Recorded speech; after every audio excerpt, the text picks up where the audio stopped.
नमः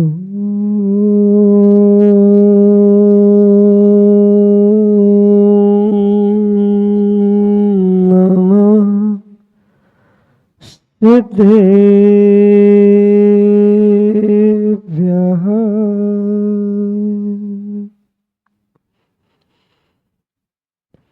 श्रीमन्तमुक्तिवर्तारम् वृषभं रसनायकम्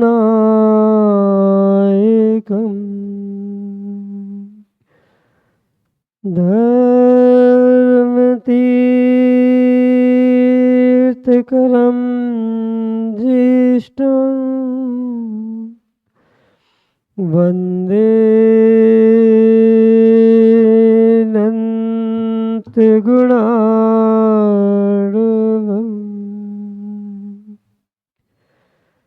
गुरुभक्त्या वयं सार्धं द्विपदतीवर्तिना वन्दामहे त्रिशङ्ख्यम्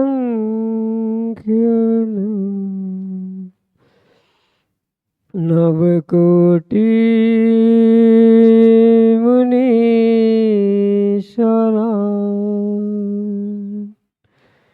नवकोटिमुनीश्वरा।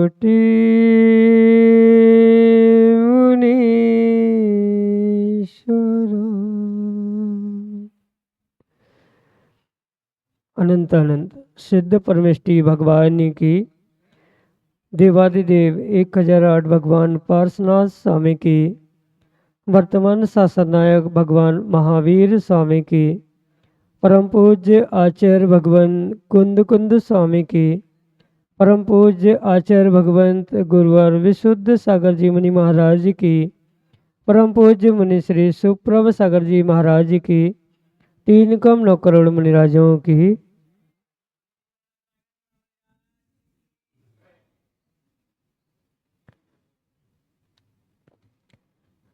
जब लखनऊ में आगवानी हो रही थी तो आगवानी के समय बहुत सारे लोग साथ में चल रहे थे और आनंद जी जोर जोर से नारे लगा रहे थे। जियो और क्या नारा लगाते? महावीर का शुभ संदेश, महावीर का शुभ संदेश, जियो और जीने दो। और वो भी जब किसी एक वर्ग विशेष के आसपास पहुंचते हैं हम तो हमारी आवाज़ में जाके सी और जोश आ जाता है, जियो और जीने दो। लेकिन जो महावीर भगवान का संदेश था जियो और जीने दो, वो इतना संकुचित नहीं था। उस संदेश के बारे में अगर हम सोचें और विचार करें तो जो हमारे देश का संविधान बना है वो संविधान भी तीर्थंकर भगवान महावीर स्वामी के उस संदेश पर बना हुआ है। सूत्र क्या था? क्या था मां सूत्र? जोर से बोलो थोड़ा, इतनी तो संख्या है कम से कम की आवाज आ सकती। क्या था सूत्र? जियो और जीने दो। लेकिन हमने उस सूत्र को, महावीर भगवान के उस संदेश को अपनी संकुचित सोच के कारण मात्र इतना संकुचित करके रख दिया कि जियो और जीने दो, मतलब हम जी रहे हैं और दूसरे को भी जीने दो। आप लोगों ने बेसिक शिक्षा तो प्राप्त की होगी। यहाँ पर जो भी व्यक्ति बैठे हैं सभी लोग पढ़े लिखे हैं शायद। पंडित जी पढ़े हो? और पढ़ते समय 7वीं 8वीं कक्षा में एक विषय चलता था नागरिक शास्त्र। नागरिक शास्त्र पढ़ा आप लोगों ने क्या? आनंद जी पढ़ा ना नागरिक शास्त्र? नागरिक शास्त्र में एक अधिकार था, एक पाठ था कर्तव्य और अधिकार था। क्या ऐसा पढ़ा आप लोगों ने? कर्तव्य और अधिकार नाम का एक अध्याय था। तो उसमें क्या पढ़ाया जाता था कि जिस तरह से स्वतंत्रता से जिस तरह से जीवन जीने का अधिकार मुझे है, ऐसा ही हमारा कर्तव्य भी होता है कि दूसरे को भी हम जीने दें। ये क्या था, ये जो सूत्र निकाला गया, ये जो अध्याय लिया गया, ये भगवान महावीर स्वामी के संदेश से ही लिया गया है कि जिस तरह से आपको अपने प्राण प्रिय हैं, जिस तरह से आप जीवन जीना चाहते हो, उसी तरह से सामने वाला भी जीवन जीने की इच्छा रखता है। यदि आप अपना अधिकार प्राप्त करना चाहते हो कि जीवन जीना, एक अच्छा जीवन जीना मेरा अधिकार है, तो दूसरे को जीवन जीने देना भी आपका कर्तव्य है। लेकिन विचार करने की आवश्यकता है कि हम कर्तव्यों की ओर कितना ध्यान देते हैं और अधिकारों के लिए कितना लड़ते हैं। आज जो भी लड़ाई है, चाहे वो देश हो, राष्ट्र हो, समाज हो, घर हो, परिवार हो, लड़ाई किसकी है नीरज जी? लड़ाई किसकी है घर में? घर में मात्र लड़ाई है तो मात्र और मात्र किसकी है? अधिकारों की लड़ाई है। कर्तव्य के लिए लड़ता कोई भी नहीं दिखता। महाराज श्री इतने दिन से कर्तव्य की चर्चा कर रहे हैं, श्रावक का कर्तव्य क्या होना चाहिए, लेकिन आज तक हमने कर्तव्य पर ध्यान कितना दिया और अपने अधिकारों पर ध्यान कितना दिया? गणेकर जी, आप अध्यक्ष हो ना? आप अध्यक्ष हो, सीतवाल दिगंबर जैन समाज के अध्यक्ष हो, आप वासिम जैसी धर्म नगरी के अध्यक्ष हो, लेकिन अध्यक्ष पद पर रहते हुए आपके पास विचार करना कि आपके पास लोग अपने अधिकारों के लिए कितने लोग आते हैं। जो भी व्यक्ति आता वो कहता है ये मेरा अधिकार है।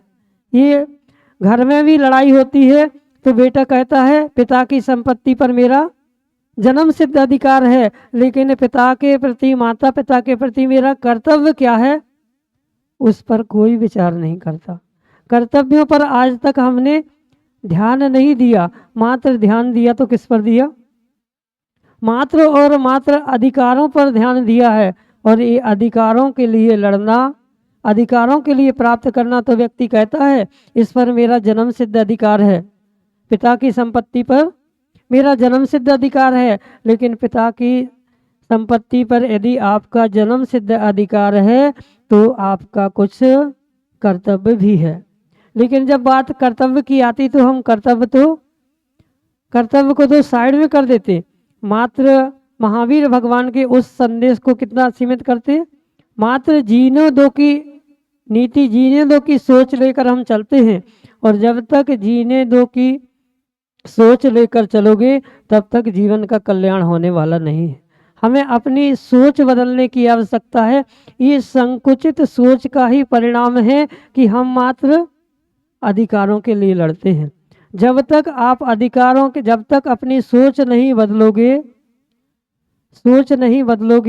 तब तक जीवन बदलने वाला नहीं है। क्योंकि महाराज श्री ने एक सूत्र दिया है, छोटी सोच और पैर में मोच व्यक्ति को कभी आगे नहीं बढ़ने देते। पता चला कि आप चलते चलते किसी गड्ढे में आपका पैर पड़ गया, पैर मुड़ गया, पैर में मोच आ गई, तो आप चल पाओगे क्या? आप चल पाओगे क्या? नहीं चल पाओगे। रोहित भाई, जैसे पैर में मोच है तो पैर की मोच आपको लक्ष्य तक पहुंचाने वाली नहीं है। इसी तरह से आपकी छोटी सोच है, सोच आपकी छोटी है, तब तक आप अपने जीवन का कल्याण नहीं कर सकते। हमें अपने जीवन का कल्याण करना है तो सबसे पहले अपनी सोच बदलने की आवश्यकता है। क्योंकि जब तक सोच नहीं बदलेगी तब तक कितने भी चिल्लाते रहना कि मैं अपने अधिकारों के लिए लड़ रहा हूँ, आप उन अधिकारों तक पहुँचने वाले नहीं हो। मात्र पिता की संपत्ति प्राप्त करना ये आपका अधिकार नहीं था। ये संपत्ति पिता की तो आपको नहीं भी मिलेगी तो कोई कोर्ट से आपको मिल जाएगी, लेकिन जो आपने ये दुर्लभ मनुष्य पर्याय प्राप्त की है, इस दुर्लभ मनुष्य पर्याय का आपका अधिकार कोई है, आपकी कोई संपत्ति है, तो वो मोक्ष पद की प्राप्ति है। और उस मोक्ष पद के अधिकार के लिए यदि हमें लड़ना है तो सबसे पहले हमें जियो को समझना पड़ेगा। कौन सा जियो? जियो मोबाइल का जियो नहीं, नहीं तो आप जियो तक पहुंच जाओ। जो आपने मात्र अभी तक क्या समझा? जीने दो, मुझे जीने का अधिकार है, मुझे जीने दो, लेकिन दूसरे को हमने जीने। माँ, घर में भी लड़ाई होती तो किसकी होती? सास बहू की लड़ाई किसके लिए होती? मात्र लड़ाई होती तो किसके लिए होती? अधिकार के लिए होती है। बहू कहती है, माँ, सासू माँ, जैसा जैसा आपका, जो आप संपत्ति है, आपकी संपत्ति है, जो आपके पास तिजोरी की चाबी है, उस पर अधिकार किसका है? बहू कहती है मेरा अधिकार है, और सासू माँ कहती है मैं तेरी सास हूँ, मेरा अधिकार है। जब तक हम ये अपनी सोच को नहीं बदलेंगे कि जैसे जीवन जीना मेरा अधिकार है, वैसे ही जीवन जीने देना दूसरे को भी मेरा कर्तव्य है, तब तक हम उस लक्ष्य तक पहुंचने वाले नहीं हैं। हमें अपनी सोच को बदलने की आवश्यकता है। क्या हुआ? एक राजहंस पक्षी था, और राजहंस पक्षी एक दिन मानसरोवर की यात्रा के लिए निकलता है। और मानसरोवर, चूँकि राजहंस पक्षी की यात्रा जी थी, बहुत लंबी थी यात्रा, और वो चलते चलते शाम ढलने लगी तो वो एक कुएं के समीप पहुंच जाता है। कुएं के समीप पहुंचा, और जैसे ही कुएं के पाट पर बैठा, कुएं से एक आवाज़ आती है। कुएं से एक आवाज़ आती है, आप कौन हो? कहाँ से आए हो? कहाँ जा रहे हो? हमारी भी आदत होती है, जब हम कोई यात्रा करते हैं, ट्रेन में हो, बस में हो, कोई व्यक्ति मिलता है तो क्या पूछते? माँ, कहाँ से आए हो? कहाँ तक का टिकट है? आप कहाँ जा रहे हो? सामने वाला नहीं भी बात करना चाहे तो भी अपन बात प्रारंभ करते हैं। तो कुएं से भी ऐसे ही आवाज़ आई, और वह आवाज़ थी, आप कौन हो? कहाँ से आए हो? कहाँ जा रहे हो? अब जैसे ही आवाज़ उस राजहंस पक्षी ने सुनी, वह कुएं में झांक कर देखता है, और कुएं में झांक कर देखता तो उसे एक कूप मंडूक दिखाई देता है। कौन? एक कूप मंडूक दिखाई देता है, और वह कूप मंडूक पूछ रहा था। कूप मंडूक समझते क्या आप लोग? कूप मंडूक समझते क्या? मेंढक समझते हैं, ज्ञानी लोग हैं, डालीगंज के लोग हैं, स्वाध्यायी हैं, तो ज्ञानी तो होंगे ही होंगे। तो वो कूप मंडूक जो था, मेंढक था, वह राजहंस पक्षी से पूछ रहा था कि आप कौन हो? कहाँ से आए हो? और कहाँ जा रहे हो? तो वह जो राजहंस पक्षी था, वह कहता है मैं राजहंस पक्षी हूँ। राजहंस पक्षी? ये राजहंस पक्षी क्या होता है? क्योंकि आज तक वो मंडूक जो था, उसका संसार कितना था नीरज जी? उसका संसार मात्र उतना ही था, और वो उसने कभी राजहंस पक्षी देखा ही नहीं था। वो सोचता है ये राजहंस पक्षी क्या होता है, मैंने तो आज तक देखा ही नहीं। चलो ठीक है, तुम कह रहे तो मैंने मान लिया तुम राजहंस पक्षी हो, लेकिन तुम कहाँ से आए हो? कहाँ जा रहे हो? वह बताता है कि मैं अमुक स्थान से आया हूँ, और मैं मानसरोवर के लिए जाता हूँ। अब तो उसकी जिज्ञासा और बढ़ गई। कोई व्यक्ति एक व्यक्ति के प्रश्न का उत्तर दे दे तो पुनः दूसरा प्रश्न मन में उत्पन्न होता है, और होना स्वाभाविक भी है। उसके मन में पुनः प्रश्न उठा, और वह कहता है कि ये मानसरोवर क्या है? उसने कहा भाई, एक मानसरोवर जो है ये बहुत बड़ा तालाब है। बहुत बड़ा तालाब है? मैंने तो आज तक सुना ही नहीं मानसरोवर।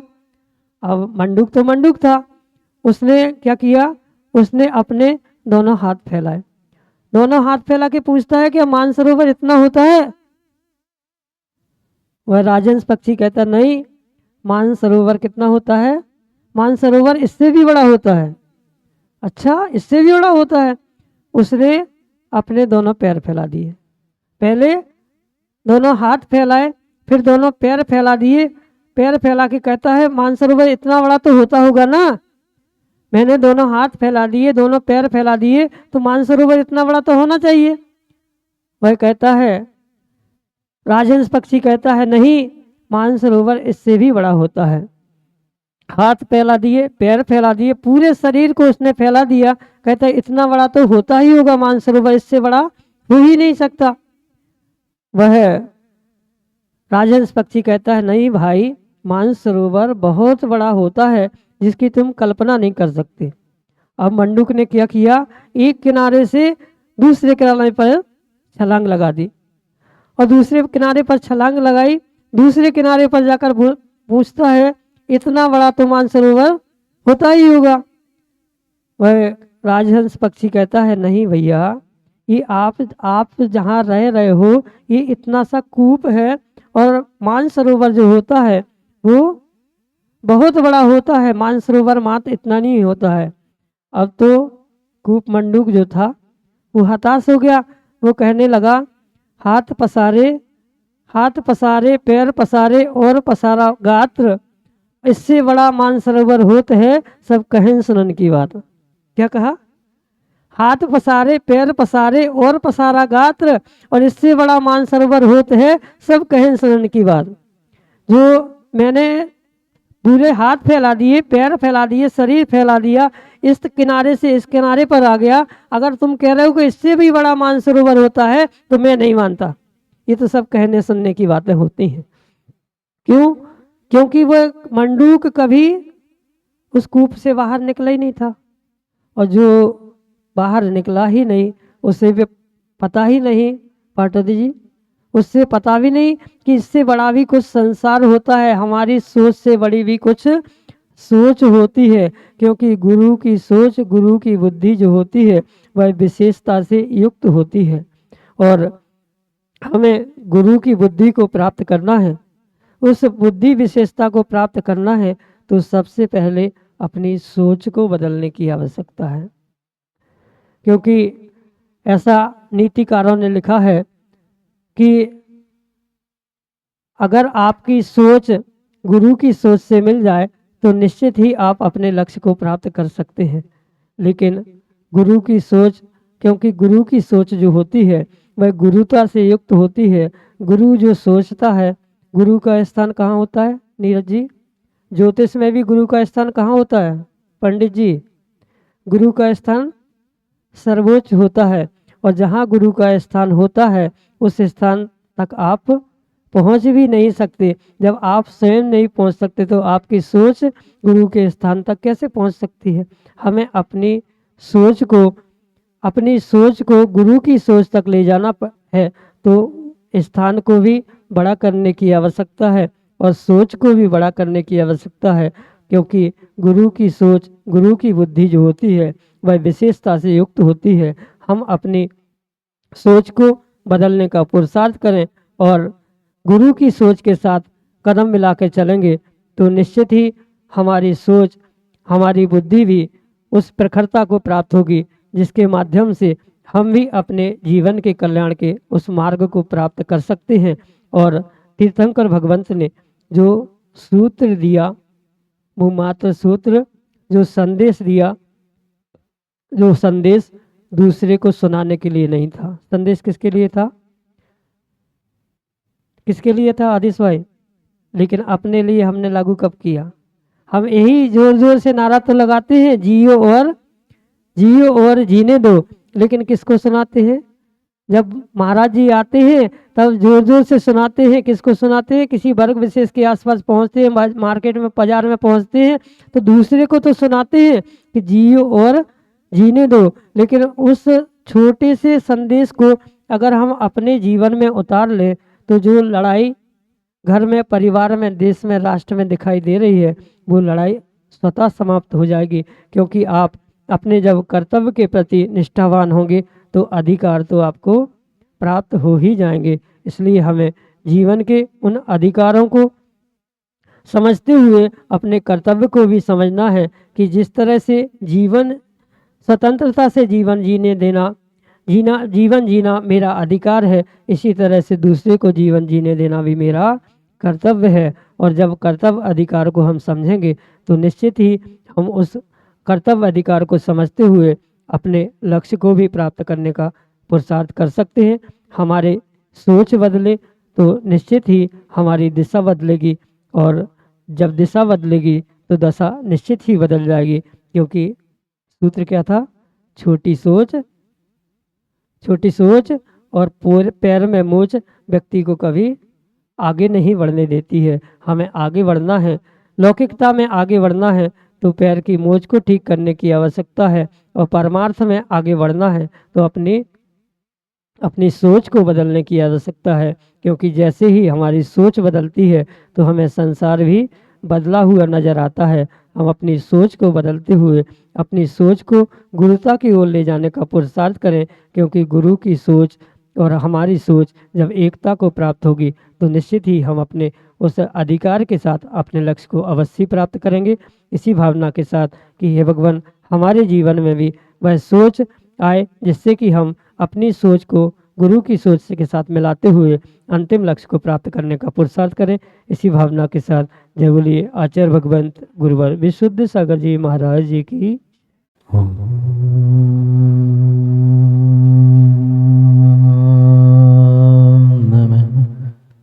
सिद्धेभ्यः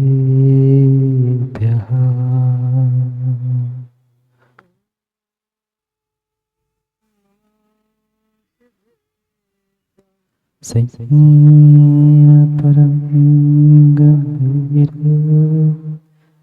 स्यात्मानोगलाञ्छन्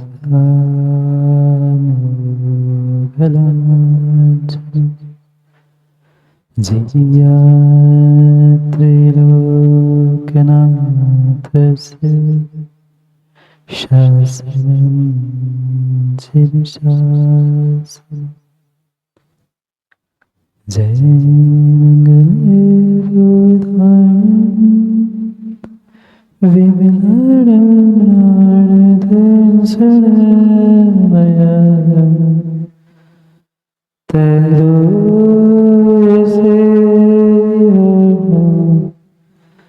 नमो शिवसवसीतानं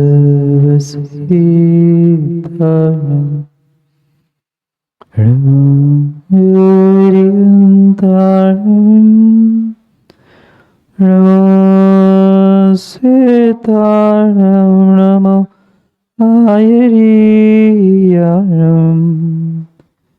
नमो वत्सायानं नमो लोक सर्वसाहुना।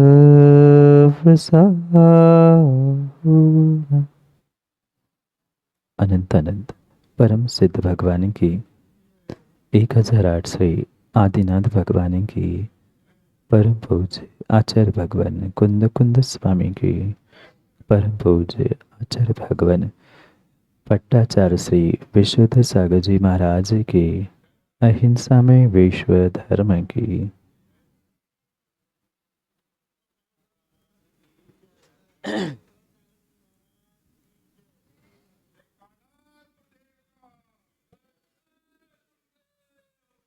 अंतिम निर्देश। वर्तमान स्वामी के शासन में हम सभी रास्ते और उनके पावन पीयूष देशना हम सभी के लिए परम उपकारी। अनादिकाल से हमारी इस आत्मा में जो जन्म जरा और मृत्यु रूपी रोग लगे, उन रोगों का उपशमन करने वाली कोई परम औषधि है तो वह एकमात्र यह जनवाणी भव्यात्मा। आपने कभी बछड़े को दूध पिलाते हुए गाय को देखा? सुनाई दे रहा है? समझ में आ रहा है? आदिश भाई, कभी आपने बछड़े को दूध पिलाते हुए गाय को देखा?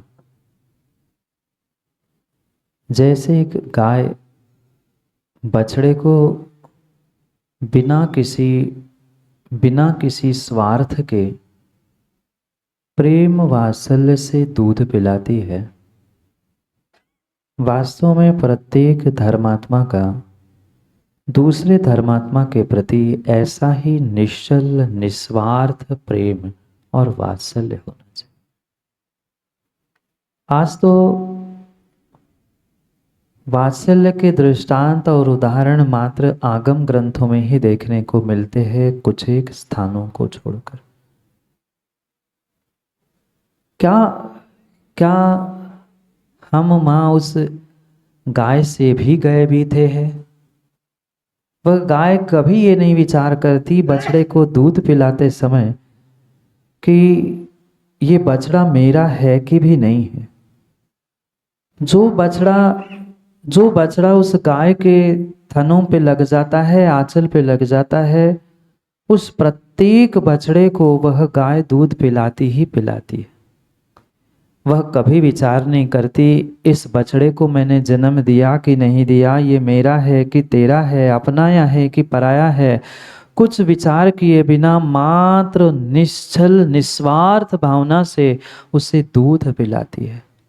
और इसीलिए आचार्य भगवंतों ने वात्सल्य अंग का, वात्सल्य धर्म का जब कभी व्याख्यान प्रारंभ किया, तब उस गाय और बछड़े को ही सामने रखते हुए वत्सु गो वत्स प्रीतवत, जैसे एक बछड़ा अपने गाय की माँ के थनों से लगकर दूध पीता है, दूध पीते समय वह माँ, गाय रूपी माँ कभी ये नहीं सोचती, ये नहीं विचार करती मैं आज दूध तो पिला रही हूँ, पर दूध पिलाने के बाद मुझे बदले में क्या मिलेगा।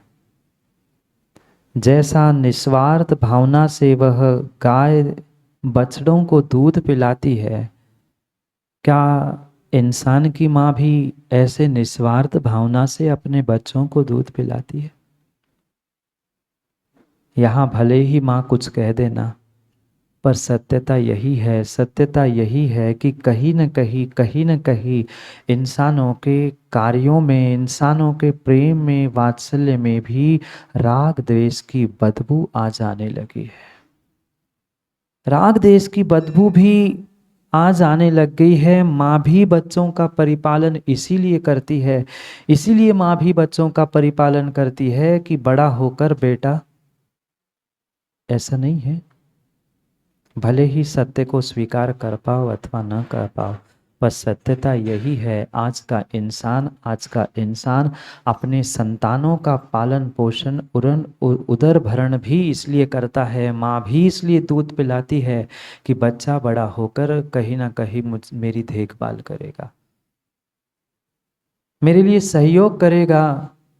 ये सोच रखते हुए ही आज एक माँ, एक पिता अपने संतान का पालन पोषण करता है। वह गाय श्रेष्ठ है, वह गाय श्रेष्ठ है, वह गाय श्रेष्ठ है जो कभी कभी ये नहीं सोचती कि बछड़ा बड़ा होकर मेरा ध्यान रखेगा। कोई बछड़े ने गाय का ध्यान रखते हुए देखा? नहीं। कोई त्रियंच किसी बालक त्रियंच से पालन पोषण की, उदर भरण की वृद्धावस्था में अपेक्षा नहीं रखता, पर इंसानों पर, धर्मात्माओं, आप कितना सारा अपेक्षाओं का खजाना बनाकर रखते हो, कितना सारा विचार करते हो, मैं इतना कर रहा हूँ, मैं ऐसा कर रहा हूँ, तो मेरे साथ उनको प्रतिफल रूप ऐसा करना चाहिए। जहाँ जहाँ अपेक्षा होगी वहाँ देखना, ध्यान रखना, उपेक्षा अवश्य होगी, उपेक्षा अवश्य होगी। तीर्थंकर प्रकृति को देने वाले उन 16 कारण भावनाओं में अंतिम सही, पर अंतिम नहीं, वास्तव में जिन धर्म इस अंग से ही, इस भावना से ही प्रारंभ होता है। अगर परस्पर में धर्मात्मा को देखकर हमारे भीतर उनके गुणों को ग्रहण करने के भाव प्रकट नहीं हो रहे हैं, तो ज्ञानियों ध्यान रखना, आपका धर्मात्मापना मात्र ढोंग का है। जैसे एक सफेद बगुला अपने आप को बहुत बड़ा भक्त बनाता हुआ दिखता है, पर भक्त होता नहीं। कभी देखा बगुले को? तालाब में, जलाशय में खड़ा होता है, एक टांग खड़ा होता है, आंख बंद करके खड़ा होता है। सामान्य व्यक्ति देखने वाला यही सोचता है, हो सकता है ध्यान कर रहा है, पर वो ध्यान नहीं कर रहा था। वह ध्यान नहीं कर रहा था, वह रोहित भाई मछली को पकड़ने के लिए ढोंग कर रहा था।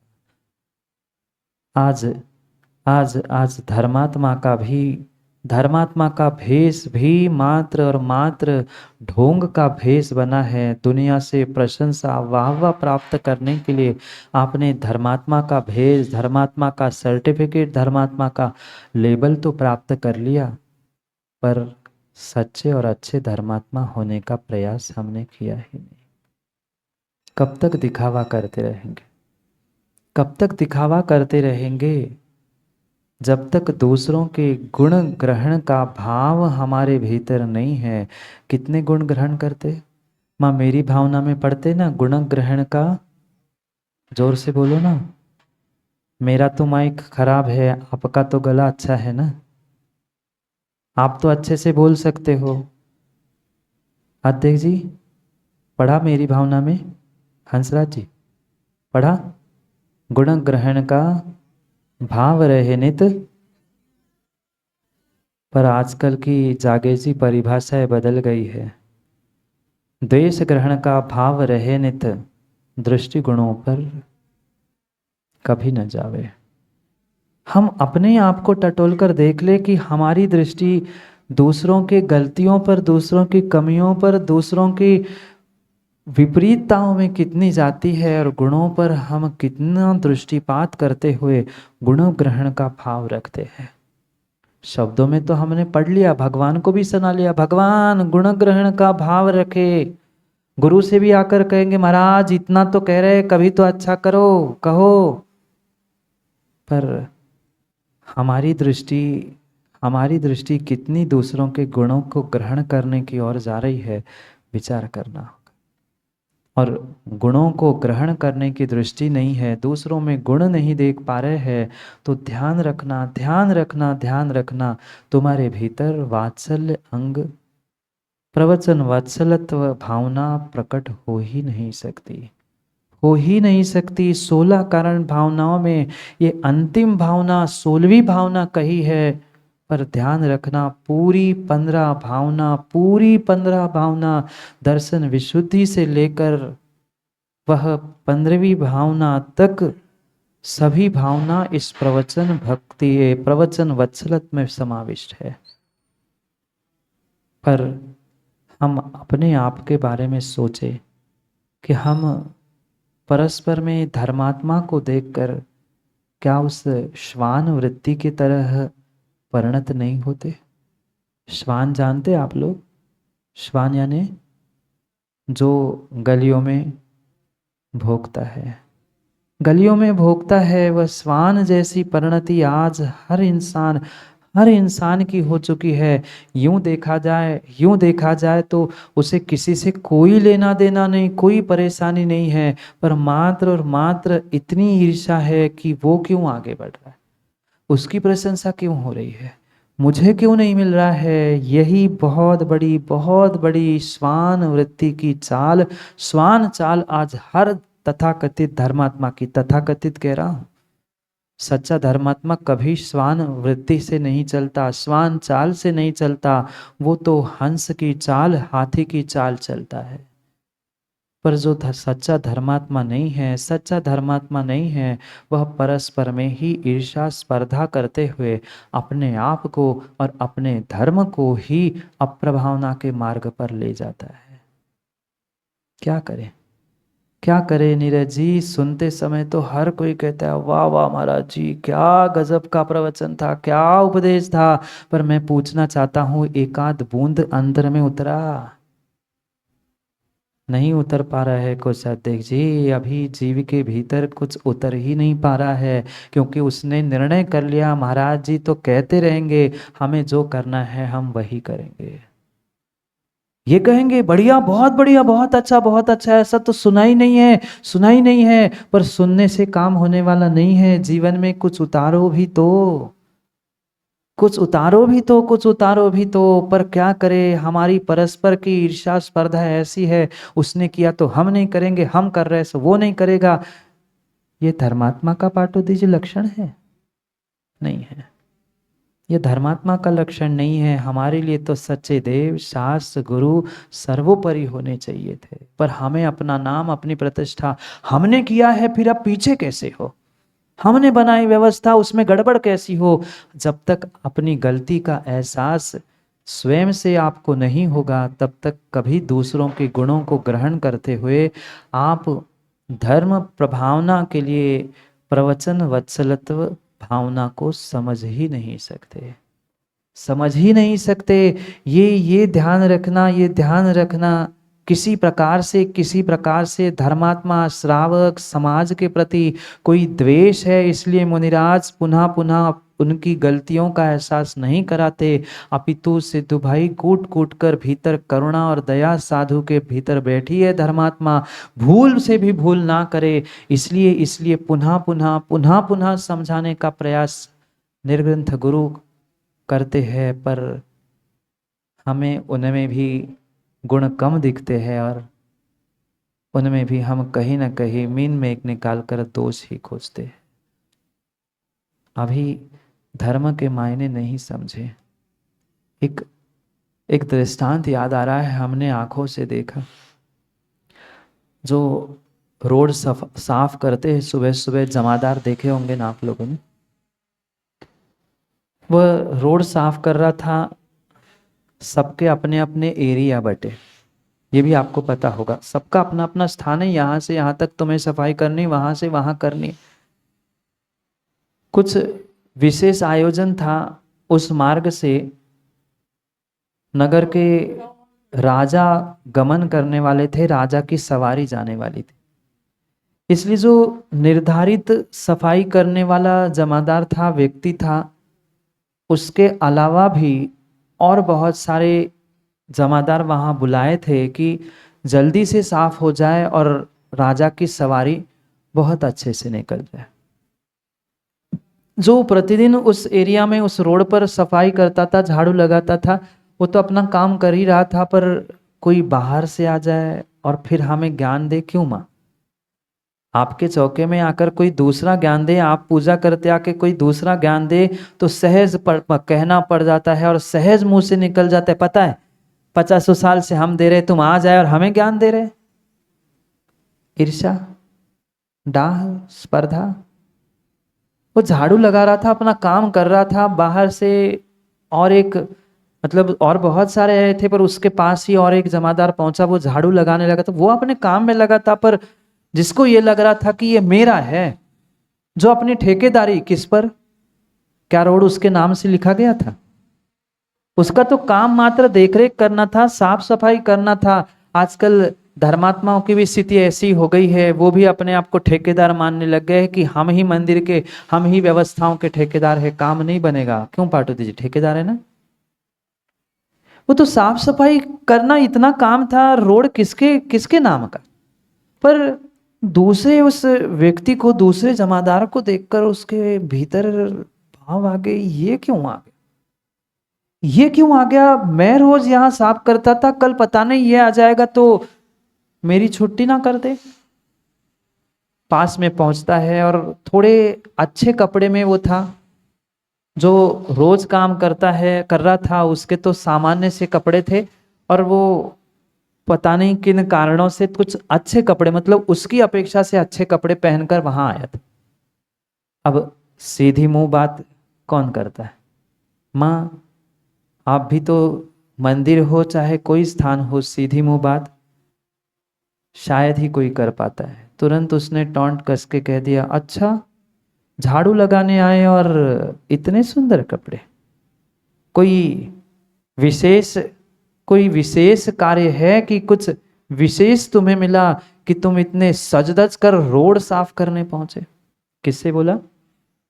उस जमादार से। उसने टॉन्ट कसते हुए कहा, वह बात चल ही रही थी, उतने में राजा की सवारी आती है, राजा की सवारी आती है, जैसे ही आती है, राजा सवारी पर बैठ के आता है, वो जमादार जो टॉन्ट कस रहा था, वो हाथ जोड़ता है, प्रणाम करता है, बैठकर राजा की सवारी निकल जाती है, और पुनः उस व्यक्ति के पीछे पीछे जाते हुए और उसको टॉन्ट कसता है कि यहाँ कैसे, इतने सुंदर कपड़े क्यों, क्या यहाँ साफ सफाई नहीं हो रही थी? वो तो अपना काम करके निकल जा रहा था, पर सोचना कैसी कैसी कैसी इंसानों की परिणति है।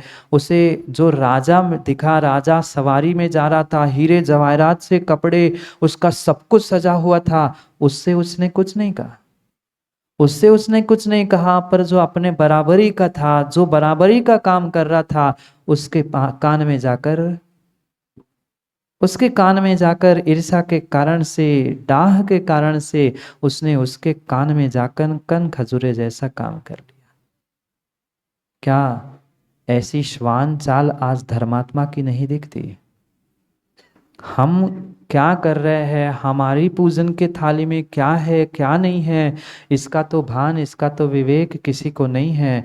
पर वही दूसरे के थाली में वो क्या चढ़ा रहा है, क्या नहीं चढ़ा रहा है, क्या खा रहा है, क्या नहीं खा रहा है, इस पे दृष्टि अवश्य है।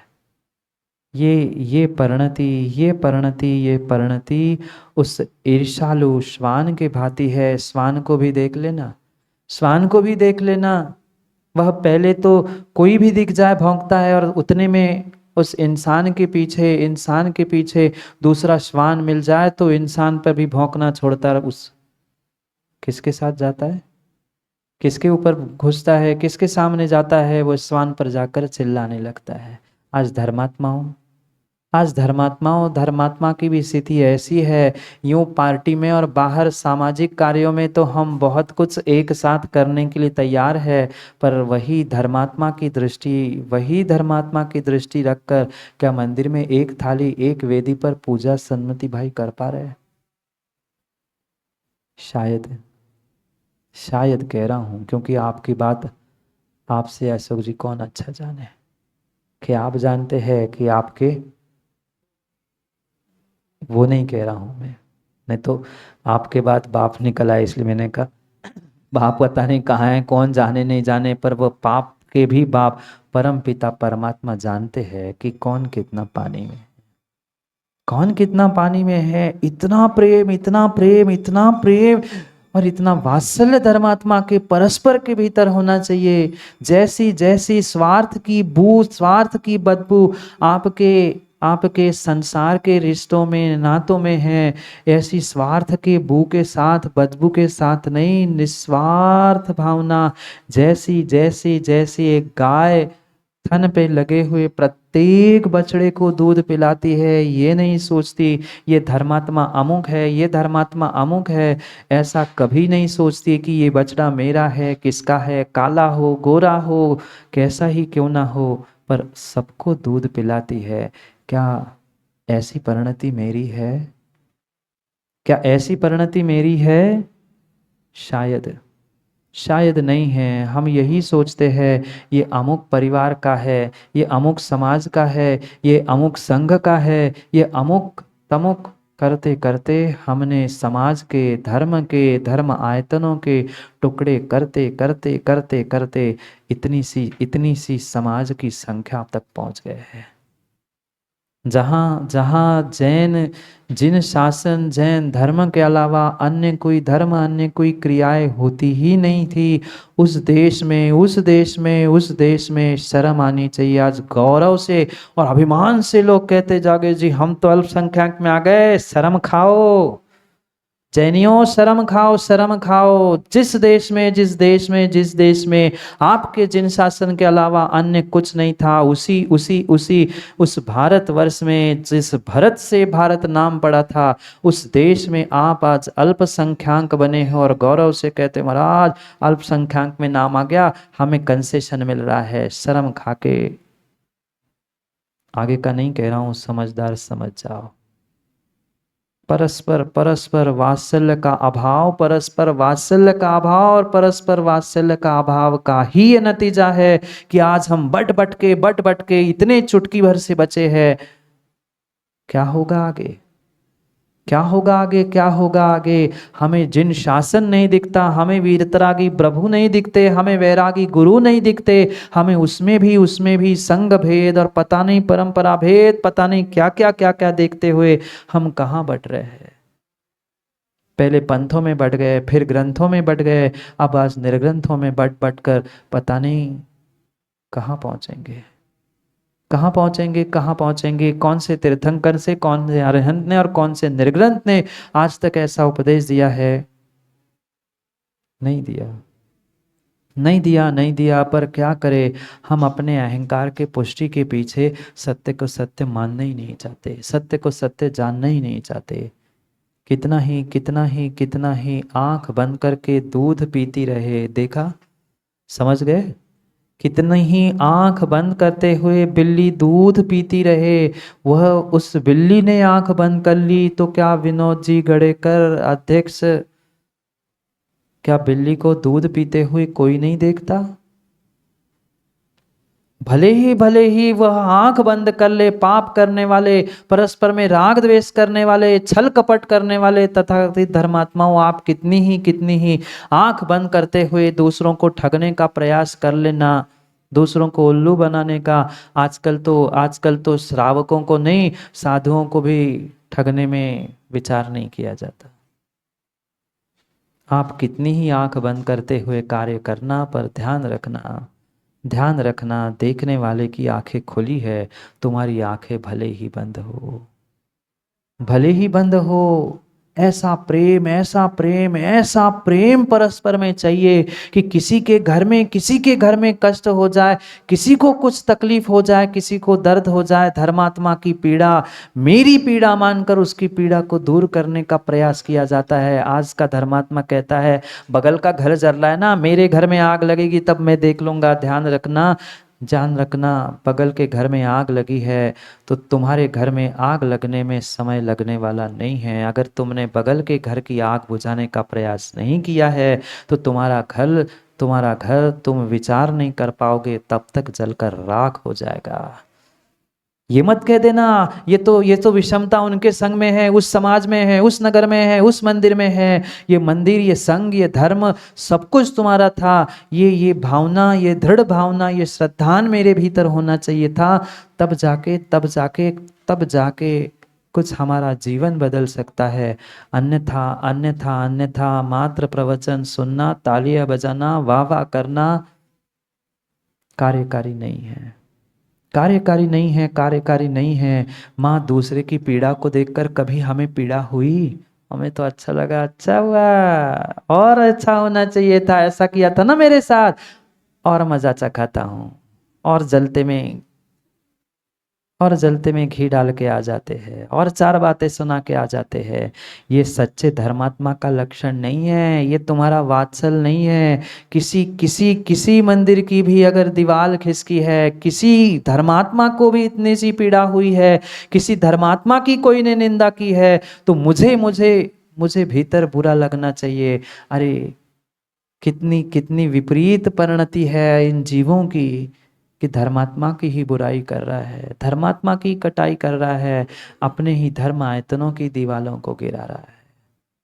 पर इतनी बड़ी सोच किसी की नहीं है।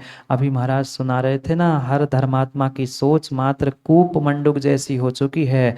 मैं और मेरे तक ही सीमित है। ज्यादा हुआ तो मेरा परिवार, और थोड़ा ज्यादा हुआ तो मेरा मंदिर, और ज्यादा हुआ था मेरा नगर। इसके अलावा हम आगे सोच ही नहीं पा रहे हैं। क्यों नहीं सोच पा रहे हैं? क्यों? जिन शासन इतना सा चुटकी भर बचा है, मुट्ठी भर था, आज तो मुट्ठी भर भी नहीं बचा, चुटकी भर बचा है।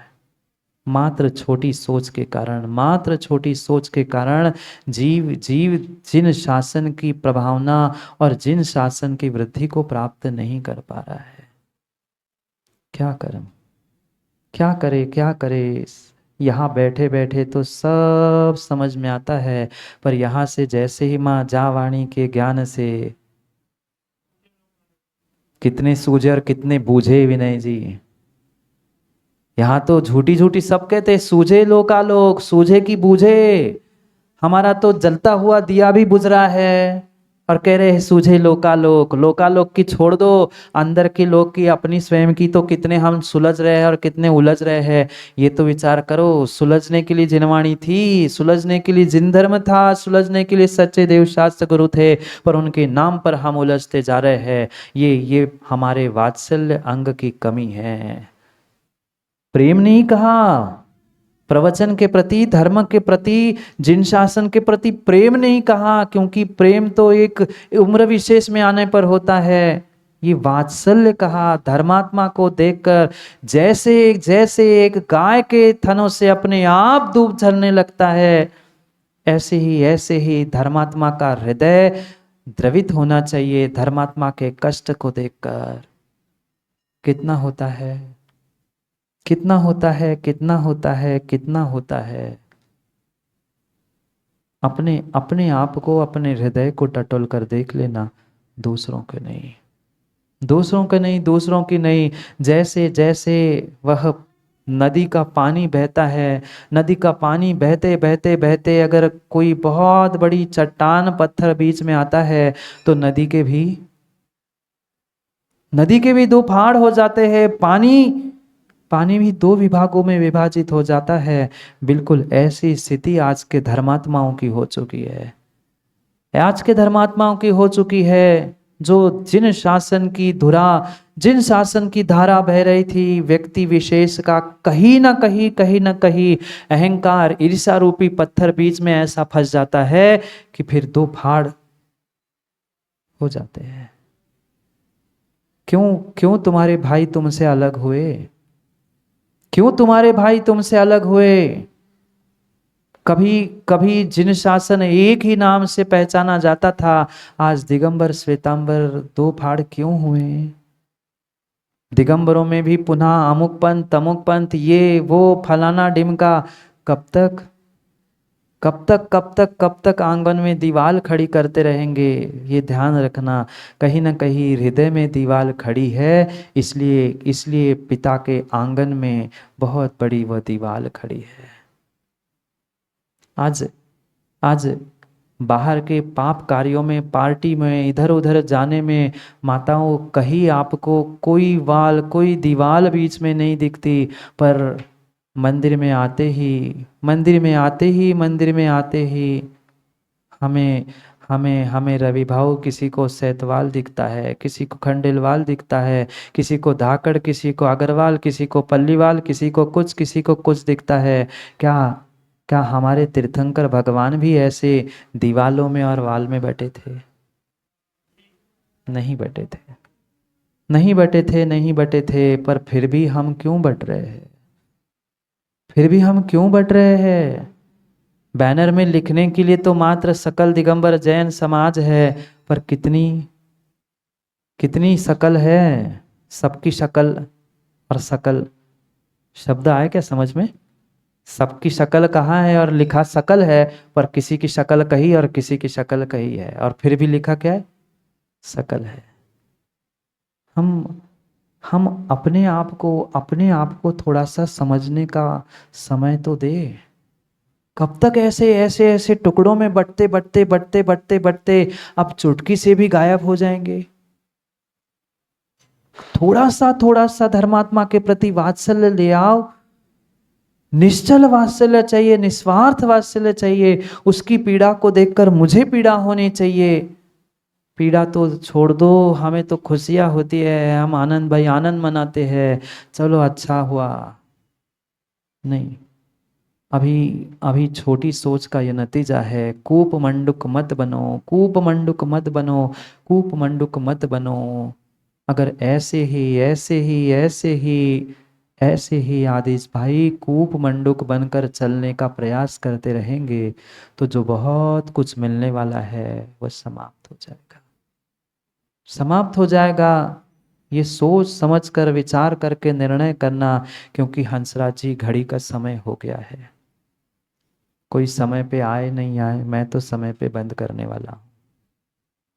रोज मैं कहता हूँ अब सुनना है तो आप अपनी मशीन के बारे में सोच लो, आप अपने पुण्य के बारे में सोच लो, और आप अपने समय के बारे में सोच लो। क्योंकि आपको अच्छे से सुनना है तो अच्छा विचार करो, अच्छी सोच रखो तो कुछ अच्छा काम होगा। नहीं तो आधा सुनाई दिया, वैसे ही तो कितना घर ले जा पाते। क्यों माता? 1 घंटा, आधा घंटा, 10 मिनट में से आधा भी हम पूरा सुन नहीं पा रहे हैं, और पूरा सुन नहीं पाएंगे तो कितना ग्रहण कर पाएंगे, कितना ले पाएंगे? तीर्थंकर के वाणी से निकला हुआ भी 100% गणधर नहीं झेल पाते हैं, फिर हम आधा एक घंटा सुनने पे कितना सुन पा रहे हैं, फिर सुनने के बाद कितना ग्रहण कर पाएंगे, ग्रहण करके ले कितना जा पाएंगे और जीवन में उतारेंगे कितना। ये विचार करने जैसी बात, ये विचार करने जैसी बात है। क्या करूं, समय तो किसी के लिए, समय किसी के लिए नहीं रुकता, समय किसी के लिए नहीं रुकता। प्रवचन वत्सलत्व, last but not the least, अंतिम जरूर है, अंतिम भावना जरूर है, पर विश्वास मानो अगर एक एक एक प्रवचन वत्सलत्व भावना, धर्म वत्सलत्व भावना हृदय में आ जाए तो अपने आप 15 पहली भावनाएं पहुंच ही जाएगी। क्योंकि सम्यक दर्शन के अभाव में, सम्यक दर्शन के अभाव में कभी गुण ग्रहण के भाव होते ही नहीं है, कभी गुण ग्रहण के भाव नहीं होते। पहली भावना दर्शन विशुद्धि है, और दर्शन विशुद्धि है, परस्पर में वात्सल्य है, तभी तो विनय जी दूसरे के प्रति विनय संपन्नता जीव के भीतर प्रकट होती है। एक एक भावनाओं के मायने हमने क्रम से और विस्तार से समझे हैं, पर उन 15 भावनाओं का अगर कोई सार है, अगर कोई निचोड़ है, अगर कोई सर्वोच्च स्थान है, तो वह अंतिम भावना प्रवचन वत्सलत्व है। प्रवचन वत्सलत्व है। समय तो हो गया है, अंतिम अंतिम अंतिम दृष्टांत, अंतिम दृष्टांत महाभारत का कहकर समाप्त करता हूं, क्योंकि घर में जाकर फिर महाभारत रामायण तो नहीं, आपको ज्यादा पता, हमें क्या पता। हम तो बता रहे हैं, टीवी पे देखे होंगे, आप तो हंस गए, मैं भी समझ गया और आप भी समझ गए। हम तो सभी को कह रहे हैं रामायण कितनों के घर में होते हैं, महाभारत कितनों के घर में होते हैं, सबको सब पता है। आजकल तो घरों में कम और धर्मात्माओं के धर्म आयतनों में और धर्म के स्थानों में, मंदिरों में कितने बड़े बड़े महाभारत होते हैं, पूरे देश को पता है। बात महाभारत की है, घटना महाभारत की है।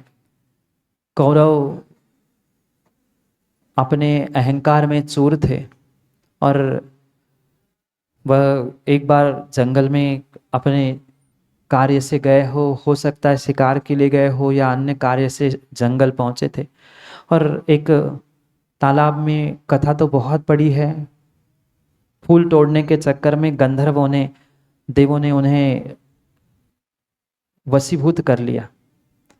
जैसे ही युधिष्ठिर को बात पता चलती है, युधिष्ठिर कहता है, भीम छोटे भाई तेरे में बहुत शक्ति है, तू जा और कौरवों को छुड़ा के ले आ, अपने भाइयों को छुड़ा के ले आ। कौरव वो भीम आग बबूला होता है, कहते अकल है आपको भाई, आप बड़े भाई हो, इसके नाते में कुछ भी आपकी सुनो ये संभव नहीं है। आप थोड़ा सा तो ध्यान रखते। आपने द्रौपदी पर किए हुए के अत्याचार भूल गए? उन्होंने हमें क्या क्या सुनाया, क्या क्या हमारे साथ किया, ये सब कुछ भूल गए? कैसे आप कह सकते हो कि आप उनको बचा के ले आओ, उनको छुड़ा के ले आओ? मैं तो नहीं जा रहा। युधिष्ठिर ने अर्जुन से कहा, अर्जुन तुम समझदार बन जाओ, तुम उससे थोड़े से बड़े हो, थोड़ी समझदारी का परिचय दो, तुम जाके छुड़ा के ले आओ। अर्जुन धनुष उठाता है और जाने के प्रवृत्त होता है। मुझे तो बड़े भाई की आज्ञा सर्वोपरि है, गुरु के समान मुझे बड़े भाई है। क्या कहा अर्जुन ने?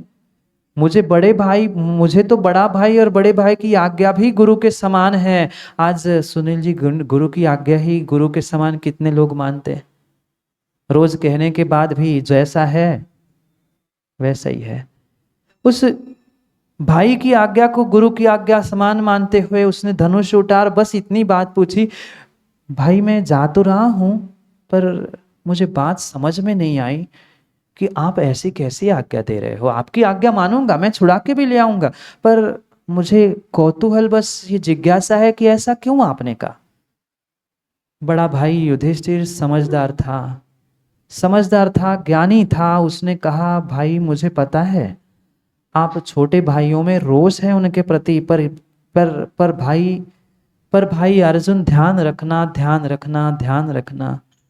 हम परस्पर में कौरव पांडव 500 राग द्वेष आदि से सने हो सकते हैं, पर जीवन में ध्यान रखना, पर जीवन में ध्यान रखना श्रावकों, बहुत अच्छी बात, बहुत अच्छी बात जो जो युधिष्ठिर ने अपने भाई से कही, वही वही वही मैं गुरु होने के नाते समाज के लिए श्रावक के प्रत्येक छोटे बड़े घटकों को कहना चाहता हूँ कि ज्ञानियों, परस्पर में हम अमुक अमुक तमुक ये वो अपने पराये हो सकते हैं, पर जब सामने कोई शत्रु है, अर्जुन को क्या कहा युधिष्ठिर ने, ध्यान रखना हम परस्पर में कौरव पांडव अलग अलग है, पर जब शत्रु के साथ, जब शत्रु के सामने आपके कौरवों को, आपके भाइयों को उन्होंने पकड़ा है, तो शत्रुओं के सामने, दूसरों के सामने हम 100 और 5 नहीं है, हम 105 एक ही भाई है, ये ध्यान रखना। वही बात मैं आपसे भी कहना चाहता हूँ, दुनिया के सामने हम परस्पर में जो चाहे जो चाहे जो चाहे वॉल बनाकर, दीवार बनाकर लड़ते रहे, पर ध्यान रखना दूसरों के सामने, दूसरों के सामने, दूसरों के सामने अगर पहुँचना है, हमें 100 का, 5 का, अमुक का, तमुक का भेद छोड़कर हमें एकजुट होकर, 105 होकर, पाँचों पाँचों उंगलियों को साथ लेकर धर्म की, जिन शासन की रक्षा करने का पुरुषार्थ करना होगा।